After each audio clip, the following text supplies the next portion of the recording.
and welcome to the very first Gravitas HR Solutions webinar, Shared Parental Leave and Employer's Guide. I'm Karen Tego. I'm one of the 3 Gravitas HR Solutions directors. I qualified as a solicitor in 2001 and I left private practice in 2010 to work as an HR consultant. As well as the work we do at Gravitas with business owners and HR professionals on a consultancy basis, and writing on employment law as well for the last 5 years.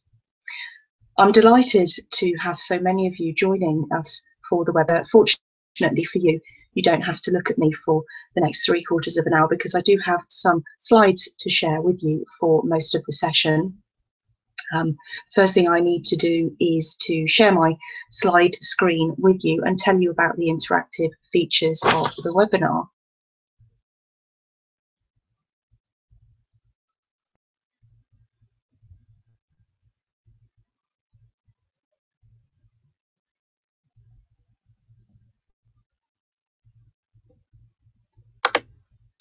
Okay, so you should now be able to see my my slides, and I'm just going to talk you through first of all the webinar functionality. On the left of your screen you should have several grey icons. We're not going to be using all of the functionality in today's webinar. It is our first webinar that we've run, and let's not run before we can walk. We're going to be using 2 features in today's webinar. The icon for you to ask me a question about the topic is the speech bubble with the grey question mark, the grey speech bubble question mark. There's also a poll feature, which I will probably run 2 or 3 polls in this session, and I'll tell you when they're open for voting and display the results when I've had as many of the votes as are going to come in. The last thing I need to tell you about is that there is a slight transmission delay on this webinar platform that we use of between 30 and 45 seconds. So it will take a little while for me to see the questions that you pose or for me to announce the results of the polls. It's not just me being slow, it's the transmission delay, and hopefully it won't cause us any great problems, but I thought I'd just mention it anyway. Okay, onward then, briefly, by giving you a brief overview of where we are and where this new scheme is going to take us. You'll probably have seen press coverage of the new entitlement to shared parental leave, and you may be forgiven for thinking that we're about to see a tidal wave of requests. But for reasons which we'll cover in this session, I think we're going to see more of a trickle than a tidal wave or even a pour. But it does represent a fundamental shift in governmental policy thinking around the care of children by working parents in their first year of life. What we currently have, maternity and good woman receives 52 weeks of maternity leave, regardless of how long she's been in the job. Although length of service can affect entitlement to maternity pay if she hasn't been in the job very long. But let's focus on leave for the time being. The maternity leave entitlement is largely mirrored by the adoption leave system. We're not going to talk in great detail about adoption leave today, as there simply isn't time for that, and the incidence of employees adopting is relatively small compared with giving birth to children. So if you have an employee proposing to adopt, that is a situation in which you may need to take specific advice. So for employed partners of women giving birth have been entitled to 1 or 2 weeks of paid paternity leave after a period of qualifying service. Since, so you'll see that on the right of your screen, paternity leave of 2 weeks. Since 2011 and until April of this year, there has been the option to cut short maternity leave, and then for the mother's partner to be able to take additional paternity leave of up to 26 weeks. Additional paternity leave entitlement is what's going to be withdrawn and replaced with shared parental leave.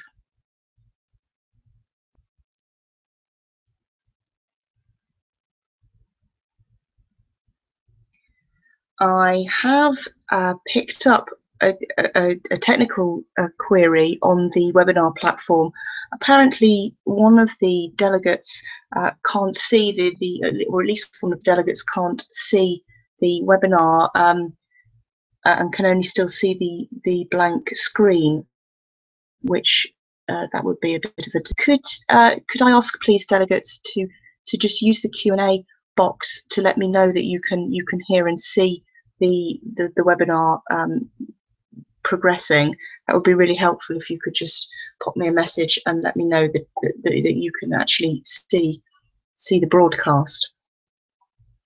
I'll continue until I've ironed out that particular technical difficulty. When the coalition government came in, it said pretty much from the beginning that it would implement a system of shared parental leave, as it thought the additional paternity leave regime would be too rigid. Less than 1% of eligible fathers additional paternity leave in the 4 years since it has been around. The new scheme is different in several key respects, not least because it will allow both parents to be off at the same time if they choose, and also allows the two parents to alternate periods of leave. Neither of these options are currently allowed under the maternity and additional paternity schemes. Apologies for any technical difficulties you may be experiencing. I have had messages from a number of delegates saying that the webinar is working and they can hear and see me. I'm trying to improve the sound quality, and hopefully that will be a little better for you as well. The wonders of modern technology. Okay, let's press on. In the session later on, I will ask you if you think the new entitlements will be taken up in your organisation once you've seen what the influencing moving out of the maternity leave system and instead into the shared parental leave system.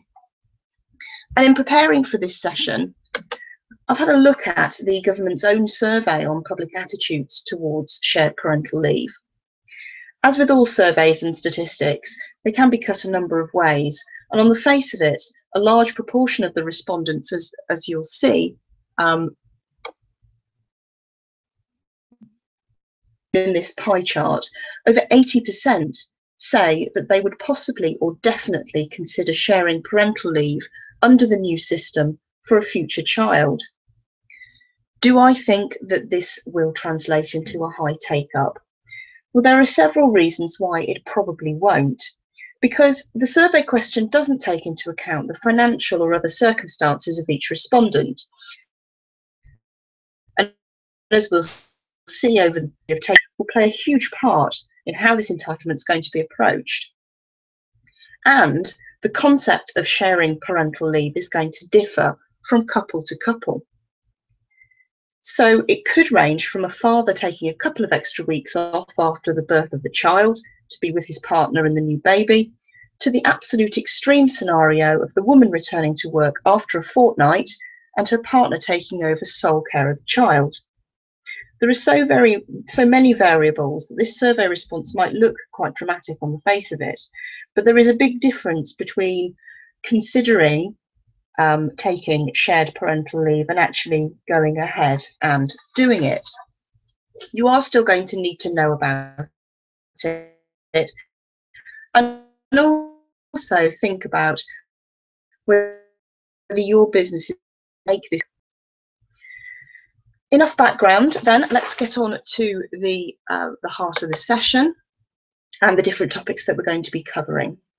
So who gets it? How do they claim? When do they take it?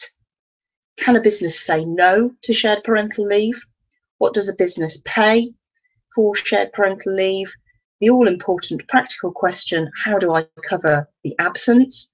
And finally, what records an employer must keep in relation to shared parental leave. So it is a broad brush overview, this webinar today. There is no specific particular detail of the regulations, because there are at least 5 different new pieces of legislation to make up the shared parental leave and shared parental pay regime. There is going to be plenty of guidance available, and there already is guidance available from the usual sources, including the government, and I'll signpost you to that later on. This really is your overview to set you up on the path to managing shared parental leave and the various main considerations that you're going to need to think about. So I can promise you that this is the only slide on which there are pictures of babies. I promise there are no more pictures of babies in the remainder of the webinar. Parents or a mother and her partner in a birth situation, whether that partner is heterosexual or a same-sex partner, and adoptive parents, whatever gender they are, will be able to opt into the shared parental leave system. But in all cases, the entitlement to leave is for employees. It's a scheme to facilitate the shared care of children between working parents. And both parents, therefore, will have to be economically active.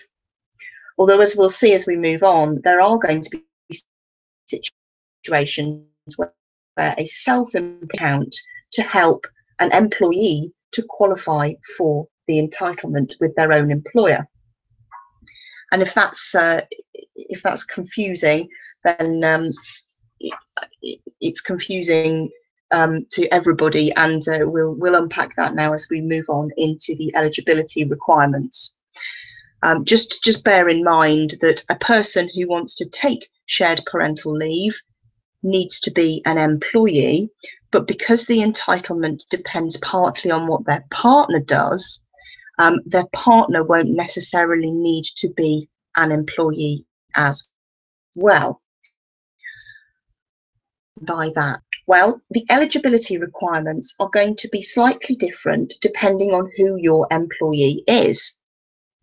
You're unlikely to employ both parents, although of course that is possible, that you may employ both of them in your business, but both parents have to meet certain criteria. And the person who is your employee will need to supply declarations and evidence to you in order for them to take up the entitlement while they're in your employment. How you assess their eligibility depends on which employee you're talking about. If you employ the mother, then you'll be looking at the left-hand side of the screen, and you'll see in the left-hand column that the white bullet points are the criteria that she needs to satisfy if she wants to leave them and opt instead into shared parental leave. First of all, there's the continuity of employment test, which is a requirement that they have been employed for at least 40 weeks by you by the expected week of childbirth, and stay in your employment until the point at which they take any shared parental leave. This means that if they were already pregnant when they started employment with you, then they won't qualify for shared parental leave, and they will have to stay in the maternity leave scheme. Okay, the next requirement will be, as of right, if she's an employee, she must have committed to ending her maternity leave by serving a special notice, which we'll come on to when we get on to the next slide. And lastly, the grey bullet point on the left side of the screen relates to her partner. Her partner must satisfy the so-called employment and earnings test. This is quite a low threshold, as it only requires the partner to have worked in 26 of the preceding 66 weeks and have earned more than £30 in only 13 of those weeks. they can satisfy this test with self-employed income, not just an employee themselves. They will only play their part in helping the mother, your employee, qualify for shared parental leave. They won't be able to have it themselves. If your employee is the father or the partner, you'll be looking at the right-hand side of the screen, looking to your own employee, who only has to satisfy one white bullet point. They have to meet the continuity of employment test. Same as before, they must have 40 weeks of continuous employment with you by the expected week of childbirth to qualify for shared parental leave, although in their case, the baby is in somebody else's tummy and not their own. Then the remaining grey bullet points are the criteria to be filled by your employee's partner. So for example, if the mother employment and earnings test, which may be satisfied by self-employment, is she entitled to maternity leave or maternity pay or maternity allowance, which again takes into account that the mother may be self-employed, and has she committed to ending her entitlement to maternity leave, maternity pay or maternity allowance? You may be wondering at this point how on earth you are supposed to ascertain whether your employee's partner has done all of these things. Well, the good news here is that you are allowed to rely on declarations by your employee on the matters within the grey bullet points. You don't have to investigate further.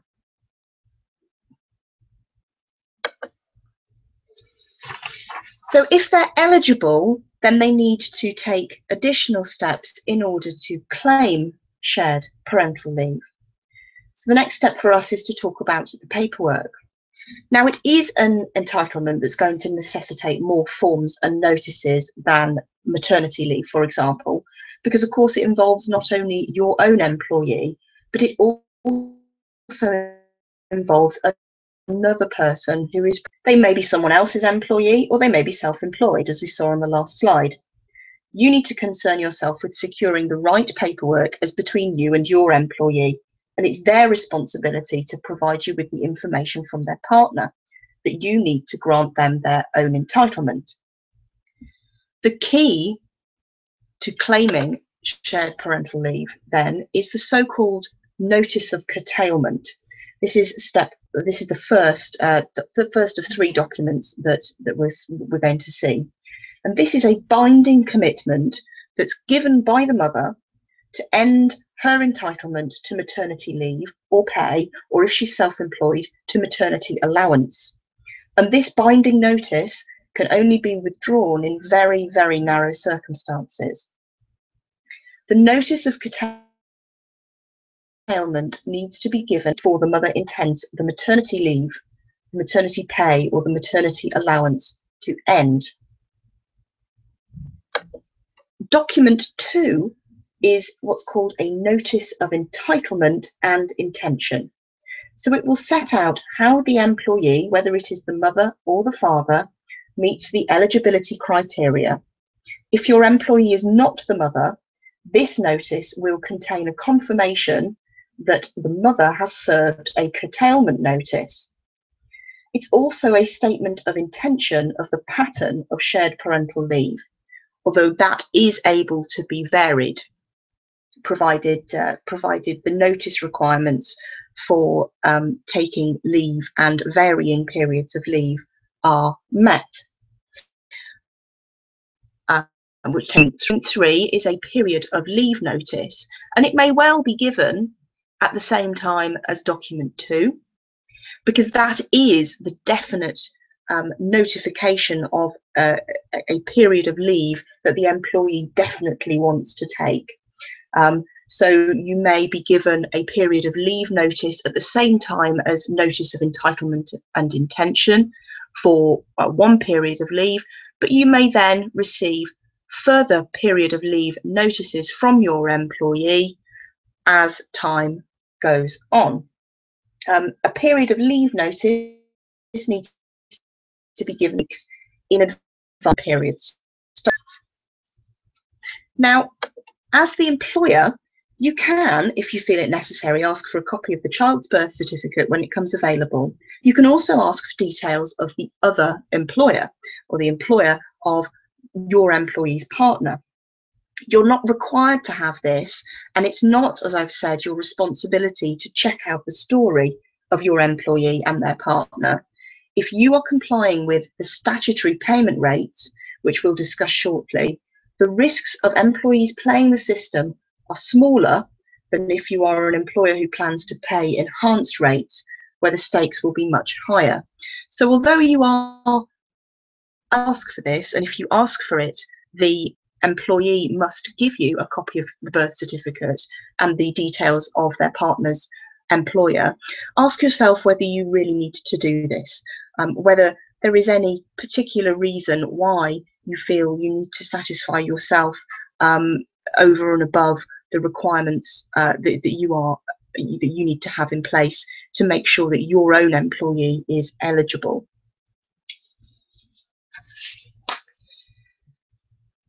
Moving on then from the eligibility and the paperwork, let's have a look at when the employee or the employees can take parental leave. As I said right at the beginning of the session, there are up to 50 weeks of shared parental leave to take between the two parents, but that is the absolute maximum, and in most cases the shared parental leave element will not be as high as 50 weeks, because the 50 weeks is eaten into by any maternity leave the mother takes beyond the first 2 weeks of maternity leave. So it's likely then, in the vast majority of cases, that the mother will take a few weeks of maternity leave at least before the shared element starts being divided up. And which I'll explain when we get to the part of the session about payments. So assuming both employees are eligible and they take up their entitlement to leave, each of them can take up to 3 periods of leave in blocks of at least a week, which all needs to be taken by the time the child is 1. So in the example I've put up for you on the screen, the father takes his first period of shared parental leave while the mother is on maternity leave, and immediately after he's taken his 2 weeks of paternity leave.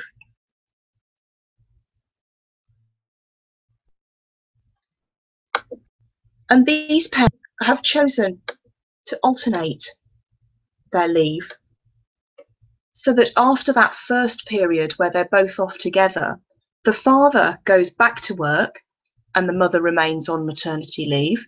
Then the mother returns to work. As you can see, there's a gap in down her column on the left there.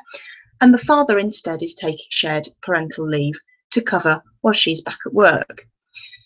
She then takes a single period of shared parental leave and decides that only 1 is necessary rather than the 3 to which she's entitled. Chunky bit of leave, and then swaps back with her partner, who takes his 3rd chunk of shared parental leave. As long as the total period of leave doesn't exceed 50 weeks, plus any extra time the woman spent on maternity leave, they can split it into 3 periods each, as long as they give the right notices. And it's not stress enough that there is obviously the opportunity for both parents to be off at the same time, which is one of the great advantages to parents of the new system. So although in my example here, after the first initial period, or after the initial period, the parents are alternating their leave, it will vary obviously between the couples who choose to take it. Now, each employee taking shared parental leave maintains, in the same way as women on maternity leave, maintain rules of employment, and all of their rights and obligations continue throughout a period of shared parental leave. So their contract of employment terms and conditions continue in all respects apart from their salary, their pay. So they will continue to accrue annual leave and be entitled to other benefits while they are off. There is also an opportunity to take or to do some days of work during periods of shared parental leave, similar to the keeping in touch days, which women and their employers can agree to if the woman wants to work during maternity leave and the employer keeping in touch days. In the shared parental leave scenario, there are up to 20 parental leave in touch days per employee to be taken across the 3 periods of leave. But I would stress, of course, that these are optional. The employee doesn't have to do them, and the employer doesn't have to agree to them.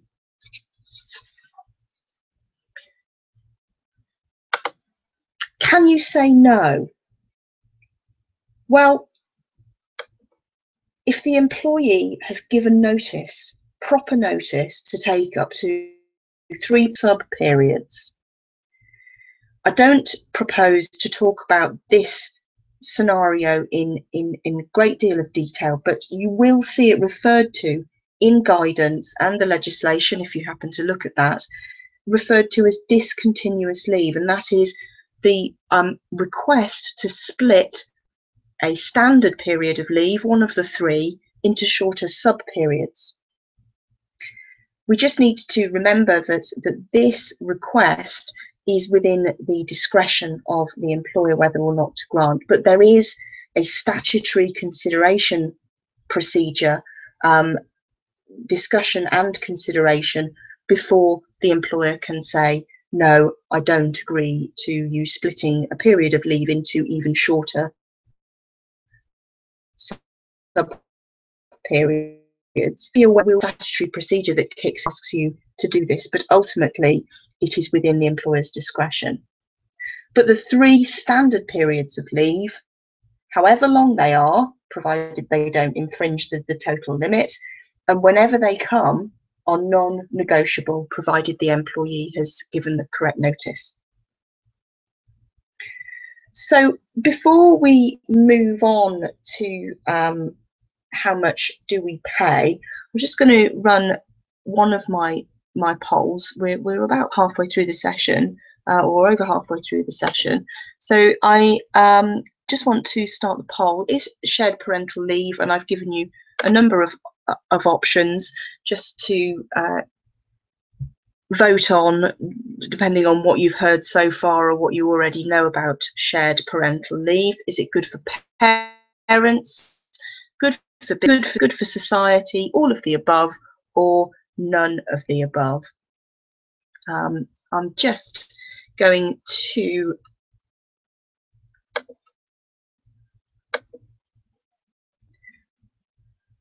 remind you while you're voting that the 3 periods of leave are effectively pre-approved, they're guaranteed, but splitting them into a further period or shorter periods does not have to be allowed. Okay, I'm going to leave that poll running for a little while I move on to talking about pay. The rate of statutory shared parental pay is a flat rate, and when it starts in April, from the 5th of April 2015, the flat rate will be the same as statutory maternity pay, £138.18, or 90% of the employee's weekly earnings if that is lower. It's payable for a total of 37 weeks, which is whatever is left of the statutory maternity pay period. You may already, or you may recall that this is 39 weeks, and of course there are 2 weeks that are reserved exclusively for the mother following the birth. So the shared parental pay pot is up to 37 weeks across the 50 weeks of shared parental leave. Now, you'll remember I said a few minutes ago that I didn't expect many women to cut short maternity leave and pay in the first few weeks of the maternity leave period. And aside from the physical recovery that takes place in the first few weeks after birth, there is a financial reason too. Because a woman who gets statutory maternity pay, so if she stays in the statutory maternity leave and pay system, she will receive in the first 6 weeks of her maternity leave the so-called earnings related rate of maternity pay. And this is calculated at 90% of her normal pay for the first 6 weeks of the maternity leave, which for many women is much higher than the flat rate of £138.18. So if the woman ended her maternity leave from 2 weeks to opt into leave, she could potentially give up some of that pay because there is no equivalent earnings related rate in the shared parental leave system. It is either the flat rate of £138.18 a week or 90% of the employee's weekly earnings if that is a lower amount. And equally, you know, it's going to be a case of doing some number crunching for every set of parents who this may apply to. And that's the position if she's only getting statutory maternity pay. There may be a further financial incentive for her to remain in the maternity leave system even longer if the benefits under the maternity leave system are enhanced by her employer. Enhanced, you took shared parental leave. Every couple to whom this new entitlement potentially applies are going to sit down with two things. One is a calendar, the other is a calculator. And they're going to be trying to work out whether they can make this system work for them, both financially and practically. As I said when I talked about the survey results at the beginning of the session, there is a big difference between considering taking shared parental leave and actually going ahead and doing it when there's a mortgage to pay and a household budget to balance. That's going to be entirely another thing. And the people who this might appeal to could include low earning couples who won't lose much income by spending some time on the statutory rate.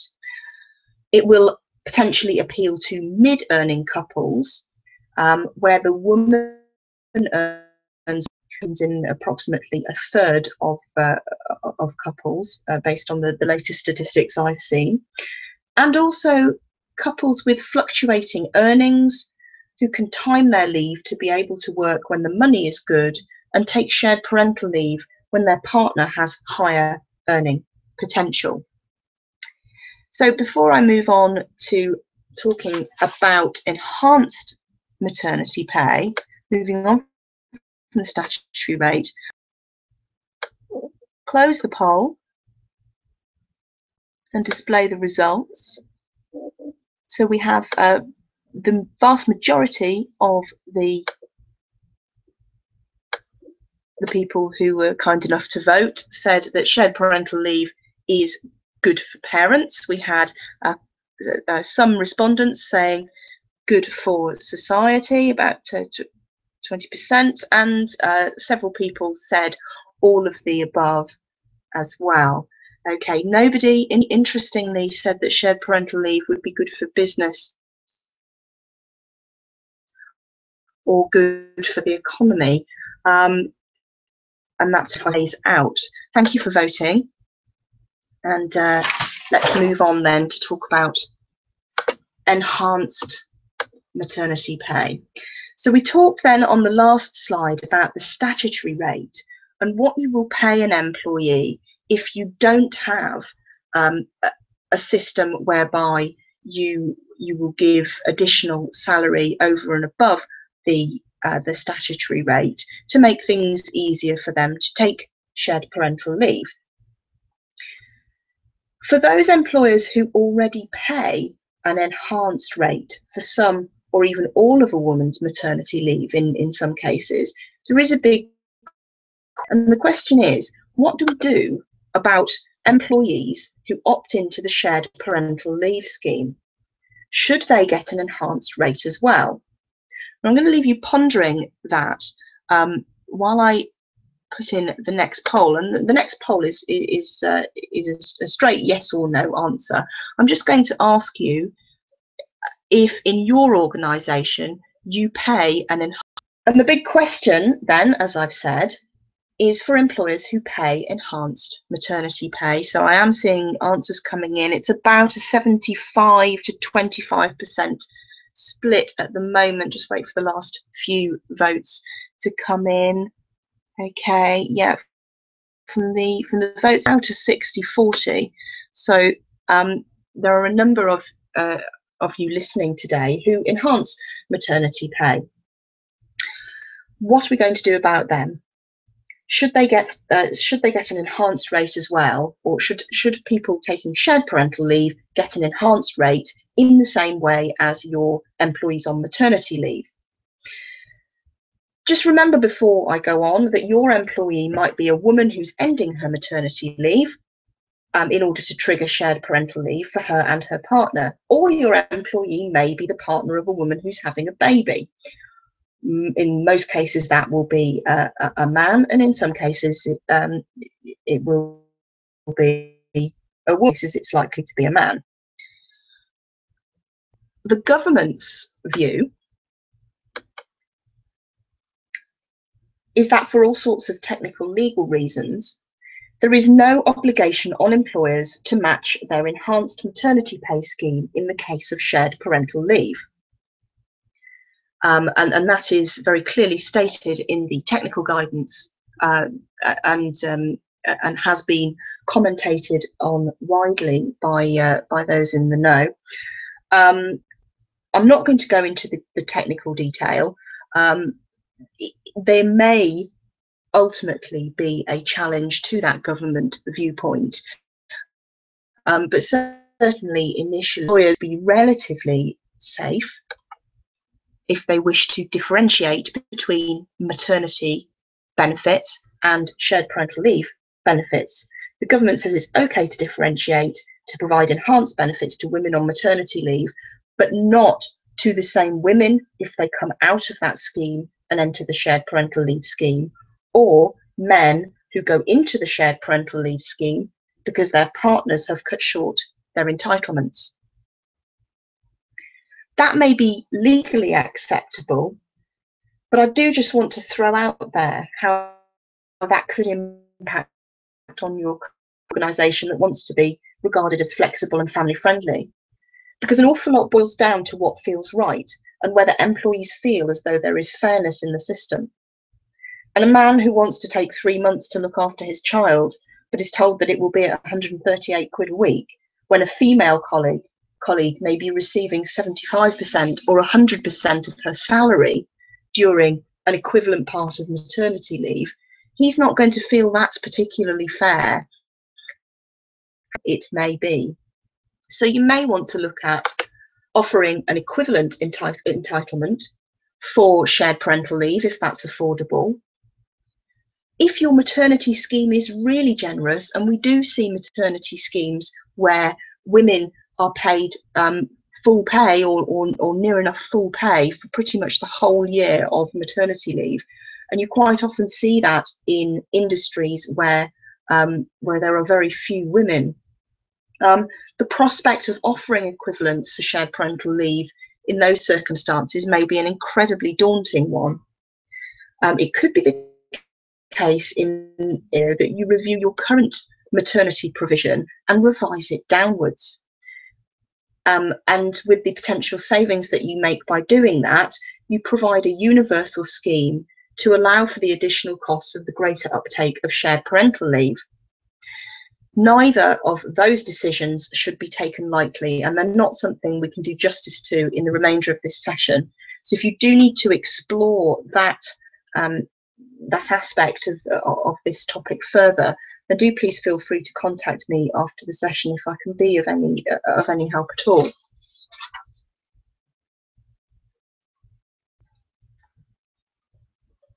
can see. Right.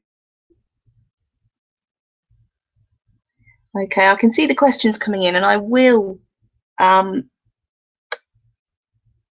deal with those towards the end of the session. There's plenty of those coming in.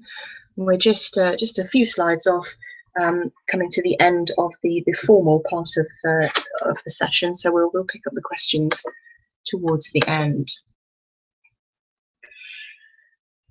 The thorny issue of covering absence. So aside from all of the paperwork, the entitlement tests and the administration of pay, the big practical question is, of course, how do we cover the absence? This isn't a new problem, of course. Employers deal with absence all the time, and they've been dealing with steadily increasing maternity entitlements for the last 2 decades. For many employers, a woman going on maternity leave is really difficult to cover with existing staff, and they feel no alternative but to get in temporary or interim cover. Yes, you may be able to reclaim much of the statutory maternity pay, but it costs to recruit a maternity cover, it costs to train them, and it costs the business while they get up to speed. So a woman who goes to their employer and says, I'm only going to take a month and then I'm going to take another 2 off, that might actually put that business in a better position, because it might be possible to cover that absence pattern with existing resources. Her partner might work in a seasonal business with variable earnings, and that might make it a great time for him to take 4 months off, because that doesn't cause him or his employer a problem either.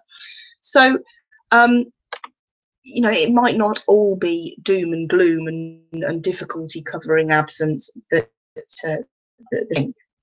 And actually, again, it's about the mindset and keeping things in perspective, because employers don't have the luxury of planning to cover intermittent sickness absence or a long-term illness or injury that takes someone out of the business for months and months.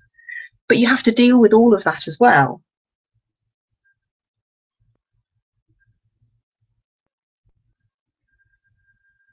Under this system, you're going to know several weeks or months in advance what you're dealing with.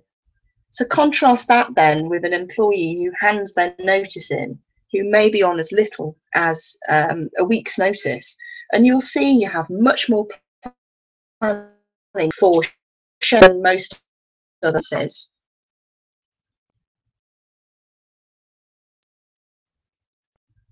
So keeping a sense of perspective is really important. So a bit of a texty slide there for you on record keeping. You are going to need to keep some records, and the majority of this is going to be standard payroll procedure anyway, and that you would do for maternity leave and pay. Remember, your responsibility is to establish your own employees' eligibility using the relevant tests. If you've done that and the employee and their partner turn out to be involved in some bizarre and complicated parental leave scam, that's not going to be your problem as long as you've followed the correct process. One last poll in to see what you think, and the final poll for today is: do you think shared parental leave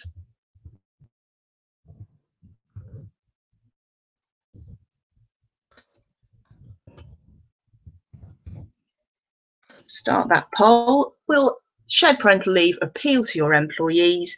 Probably some, possibly a few, or I doubt it. I haven't given you an option to say yes, they'll be stampeding my door down, because I really genuinely don't think that that's going to be the case.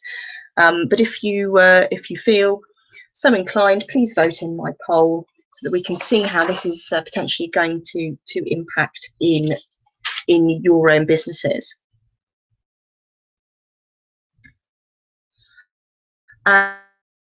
We'll go in a recap and a summary of all the points that we've covered, or the key points that we've covered. So it's optional. Many women are going to stay in the maternity leave system as it may suit their family circumstances better. If they want to move into the shared parental leave system, There are going to be evidential requirements, and you will need to keep it for your records. They're also going to need to give you proper notice to be able to take the leave. And remember, it's guaranteed. Each employee gets up to 3 periods of leave to take when they choose, as long as they comply with the requirements. You can't say no. You can only say no if they ask to split it down into further periods of or sub periods of leave. So the results of the final poll.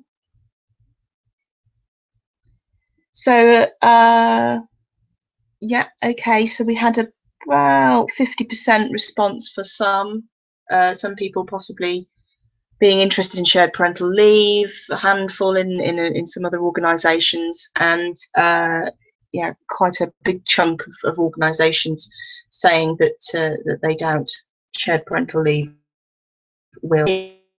But it's you know, obviously it's something that you need to know about so that you can deal with it when it arises. And I will signpost you to lots of guidance to help flesh out all of the areas that we haven't had time to look at in detail. As I've said several times, it's so complicated because it involves not only your employee but also somebody else as well. Here are 3 resources that you can expect to be accurate and balanced, and all of them have guidance and templates that you can use to help you. So the government's own website, there's a very long and complicated technical guide, but there are also some quick start guides. The ACAS website has shared parental leave resources, and also the charity Working Families, the third resource there on that slide. Okay, so I'm going to stop sharing my screen now, and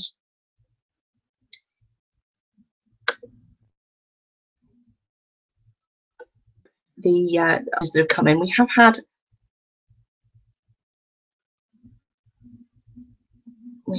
quite a few questions. Question here: can you ask for a copy of the MAP B1? The MAP B1, you can ask for a copy of that if you are employing the pregnant woman. Employee is the other person. No, you will not be allowed to obtain a copy of the MAP B1. Obviously, you can ask for that, but you won't be entitled to that as of right.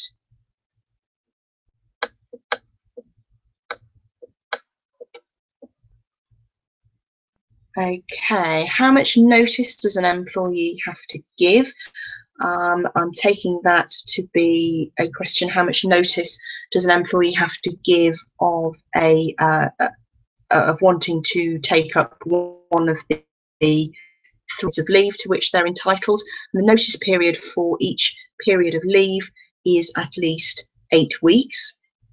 And so hopefully that's reiterated the answer to that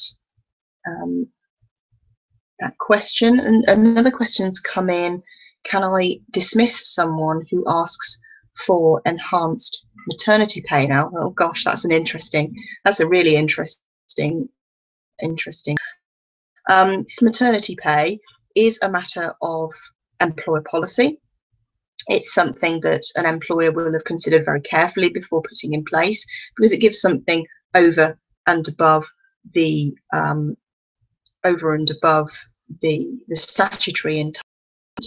If the employer doesn't offer it, but an employer something that might require a little more discussion and consideration, and not necessarily a yes or no answer that I can give for you at this point. Okay, if the father is taking additional leave after the 2-week paternity period, does this mean that the mother's maternity leave is curtailed at 2 weeks? No, the woman only has to say that she's going to end her maternity leave on a particular date. Her maternity leave can continue, but she will have given a binding notice that that maternity leave is going to end on a given date. And provided she's given that notice, the father can start taking part of his shared parental leave while she's still on maternity. So I hope that's cleared that one up for you. That is all of the questions that that I'm going to pick up. Somebody has mentioned that you've now got me personally. That was intentional, actually. I wanted to show you that I was still here to answer the questions, because obviously I don't have any slides to show you on the answers to the questions that you've posed. But I am now going to go back to finish